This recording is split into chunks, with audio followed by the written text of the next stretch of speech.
नमस्ते बच्चों, geography online classes में आपका स्वागत है। हम राजस्थान बोर्ड के अंदर जो हमारी पाठ्य पुस्तक भूगोल लगी हुई है कक्षा 12 में, उसका अध्ययन कर रहे थे और हमने पिछले कुछ वीडियो के अंदर अब तक जो है 4 अध्याय पूर्ण कर लिए हैं और उन चारों अध्यायों के पिछले जो वर्षों के एग्जाम हुए हैं उनमें कौन कौन से प्रश्न किस किस प्रकार से पूछे गए हैं हमने वो भी आपको एक बार बता दिया है। इसके बाद आज हम जो है हमारा 5वां अध्याय उसका अध्ययन करेंगे। अध्याय का नाम है जनसंख्या, प्रवास एवं मानव विकास। अध्याय नंबर हमारा 5 है, population migration and human development. जनसंख्या, प्रवास एवं मानव विकास। सबसे पहले हम जो है इसमें अध्ययन करेंगे प्रवास को। ठीक है, कि जनसंख्या प्रवास, इसकी विचारधारा, इसकी संकल्पना क्या है, इसके बारे में हम अध्ययन करेंगे। तो जनसंख्या जो प्रवास है, प्रवास का मतलब होता है कि एक स्थान से दूसरे स्थान पर, कुल मिला के जैसे साधनों का परिवहन होता है उसी प्रकार से अगर इंसान या मनुष्य एक स्थान से दूसरे स्थान पर आता है या जाता है तो वो क्या कहलाता है? प्रवास कहलाता है। और अगर वो वहीं जाके बस जाता है या फिर कुछ समय के लिए जाता है तो वो भी प्रवास की श्रेणी के अंतर्गत आता है। देखिए, जनसंख्या प्रवास एक संकल्पना, जनसंख्या प्रवास एक प्राचीन कालीन प्रक्रिया है जिसका प्रमुख कारण जो है वो मानव के एक सामाजिक प्राणी होने के साथ साथ गतिशील प्राणी होना भी है। हमें पता है कि मनुष्य एक सामाजिक प्राणी है क्योंकि मानव से मिलकर बनाए परिवार और परिवारों के कुछ समूह से मिलकर समाज, समाज से जो है उसका नगर का या उसका क्या होता है? निर्माण होता है। तो मनुष्य क्या है? एक प्रकार से सामाजिक प्राणी है और सामाजिक प्राणी होने के साथ साथ वो क्या है? एक स्थान से दूसरे स्थान पर या तो किसी से मिलने जा रहा है या अपने अध्ययन के लिए, स्वास्थ्य में सुधार के लिए या फिर किसी अपने मिलने वाले से मिलने के लिए किसी भी प्रकार से वो क्या करता है? गतिशीलता करता है, स्थानांतरित होता है। तो वो क्या है? गतिशील प्राणी भी है। गतिशीलता का हम एक संबंध जो है इससे भी ले सकते हैं कि अपने के अंदर यार वो क्या करता है? परिवर्तन करता है। समय के साथ के अंदर स्वयं के साथ परिवर्तन करना भी गतिशीलता का क्या है? द्योतक होता है। जैसे प्राचीन काल था या उससे पहले पूरा पाषाण काल था तो उसमें मनुष्य आदिवासी के रूप में रहता था, लेकिन धीरे धीरे उसने क्या किया? सुधार किया अपने रहन सहन के अंदर और वर्तमान स्वरूप में आया। तो वो भी क्या है? एक प्रकार से गतिशीलता है। ठीक है, लेकिन यहाँ जो गतिशीलता का मतलब है वो है स्थानांतरण से। ठीक है, जनसंख्या की गतिशीलता मानव विकास की प्रत्येक अवस्था की विशेषता रही है। जनसंख्या की गतिशीलता, पलायन करना, एक स्थान से दूसरे स्थान पर जाना या फिर उसमें सुधारात्मक होना, क्या रहा है? मानव विकास के प्रत्येक अवस्था की विशेषता रही है। मानव प्राचीन काल से ही प्राकृतिक, सामाजिक, आर्थिक व राजनीतिक कारकों से प्रभावित होकर एक स्थान से दूसरे स्थान की ओर प्रवास करता है। सबसे पहले देखें प्राकृतिक कारक, जैसे आपदा वगैरह आ गई तो उस समय भी क्या करता है? अल्प समय के लिए, उसके लिए वो मनुष्य जो है एक स्थान से दूसरे स्थान पर चला जाता है। जैसे बाढ़ आ गई तो जिस क्षेत्र में बाढ़ आई वहां से चले गए, पलायन कर गए। भूकंप आ गया, उस स्थान को छोड़ के चले गए।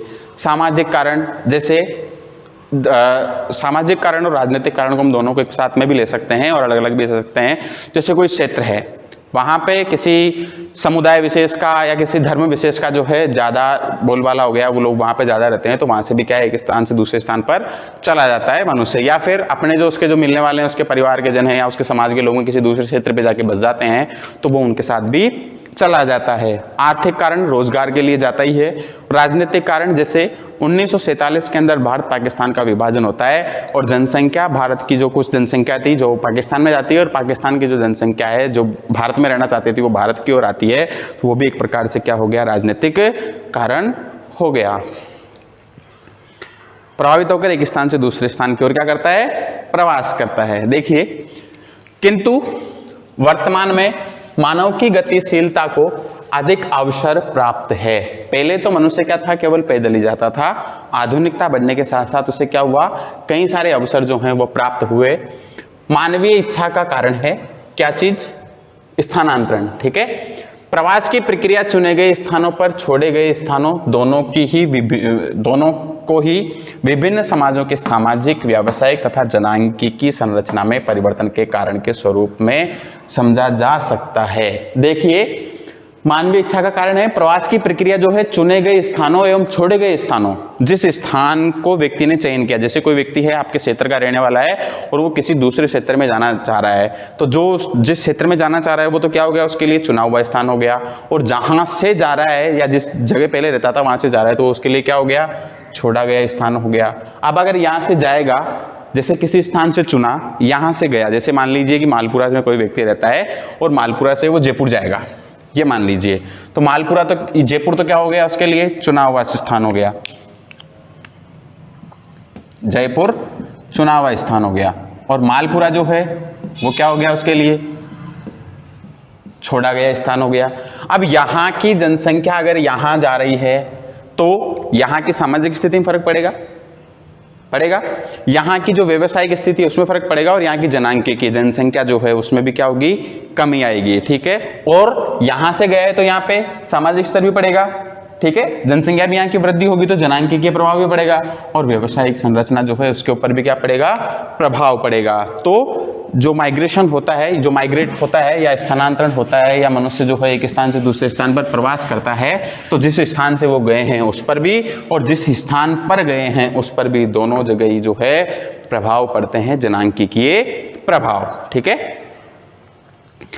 प्रवास अनुकूल एवं प्रतिकूल दशाओं का परिणाम होता है। अगर कोई व्यक्ति जैसे मान लीजिए कि मालपुरा में रह रहा है, उसे सब कुछ यहाँ अनुकूलता है तो वो यहाँ से छोड़ के जयपुर क्यों जाएगा, ठीक है। या फिर कोई व्यक्ति किसी ऐसे क्षेत्र में रह रहा है कि जहाँ पे पानी की कमी आ गई, या रोजगार की कमी है, या फिर शिक्षा चिकित्सा की कमी है, तो वो क्षेत्र वहाँ से चला जाएगा। तो वहाँ की जो क्षेत्र है उसकी अनुकूलता और प्रतिकूलता की जो दशाएं होती है उस पर भी वो भी किसके लिए उत्तरदायी हैं, प्रवास के लिए।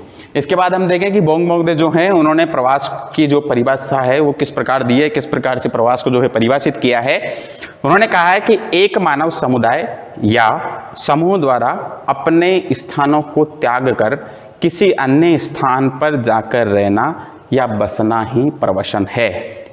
बोंग-मोंगदे कहते हैं कि एक मानव समुदाय या फिर समूह के द्वारा, एक अकेला व्यक्ति हो या फिर वो समूह के अंदर हो, वो क्या करे, अपने स्थान को त्याग कर, जिस स्थान पर रह रहे हैं उसको छोड़कर अन्य स्थान को अपनाए या वहां पर जाकर बसे, तो ये क्या है, एक प्रकार से प्रवास या प्रवसन है।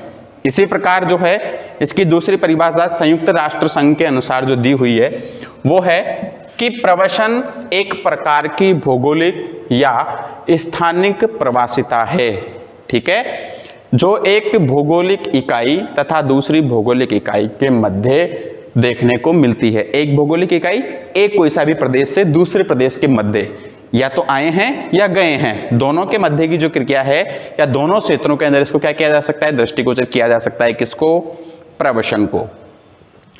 इस जिसमें रहने का जो मूल स्थान है अथवा पहुंचने का स्थान दोनों भिन्न होते हैं। जिस स्थान पर रह रहे हैं वो और जहां पहुंचेंगे दोनों अलग अलग हो गए, तो दोनों क्या होते हैं, भिन्न होते हैं।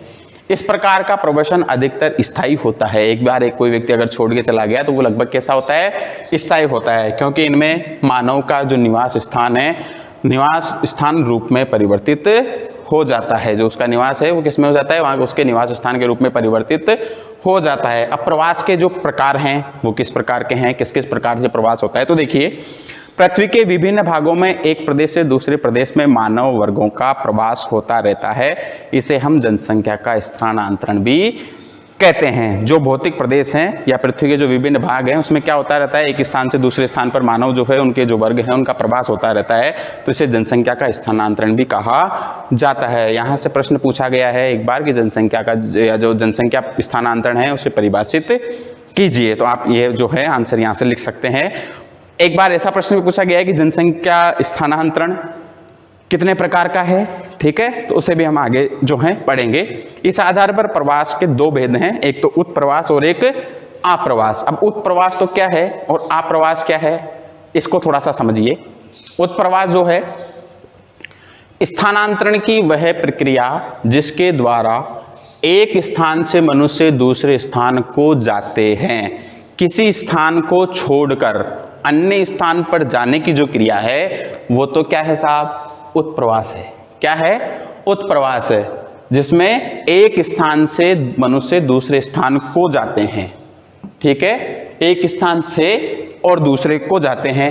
अब ऐसा कैसा हुआ, कहाँ हुआ, इसके उदाहरण देखिए यूरोप से उत्तरी अमेरिका और दक्षिणी अमेरिका। हम पिछले अध्याय में पढ़ भी चुके हैं कि 16वीं और 17वीं शताब्दी के अंदर अमेरिका के अंदर जो है यूरोप, ब्रिटेन और अफ्रीका के कुछ जो लोग हैं वो जाकर बसे हैं। तो यूरोप से उत्तरी अमेरिका, दक्षिणी अमेरिका, ऑस्ट्रेलिया आदि देशों में गमन हुआ है। ठीक है, तो ये किसके उदाहरण हैं? उत्प्रवास के उदाहरण हैं। अब आगे देखिए आप्रवास क्या है।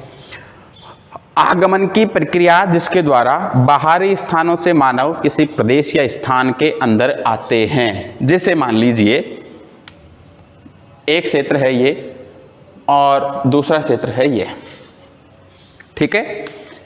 यहां से जनसंख्या यहां को जाती है, यहां से जनसंख्या यहां को जाती है, ठीक है। तो ये तो क्या हो गया? उत्प्रवास। किसके लिए? एक नंबर क्षेत्र के लिए, ठीक है। और एक नंबर से 2 नंबर पर जाती है या दूसरे स्थान पर जाती है तो ये हो गया आप्रवास। क्या हो गया? आप्रवास हो गया।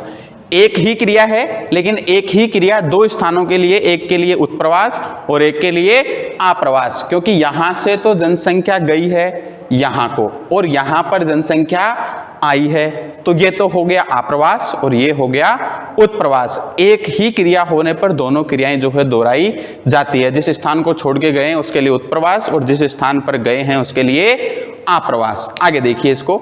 आगमन की प्रक्रिया जिसके द्वारा बाहरी स्थानों से मानव किसी प्रदेश या स्थान के अंदर आते हैं। जैसे उत्तरी अमेरिका में ब्रिटेन, उत्तरी अमेरिका थी, यहां से तो उत्तरी अमेरिका में गए हैं यूरोप से, ठीक है, और यहां पर क्या है? आए हैं। तो उत्तरी अमेरिका के अंदर ब्रिटेन से, जर्मनी, इटली, फ्रांस आदि देशों से मनुष्यों का क्या हुआ है? आप्रवास होता रहा है, ठीक है। इसके बाद मानव प्रवास के जो पक्ष हैं उसको हम नेक्स्ट वीडियो के अंदर देखेंगे। धन्यवाद।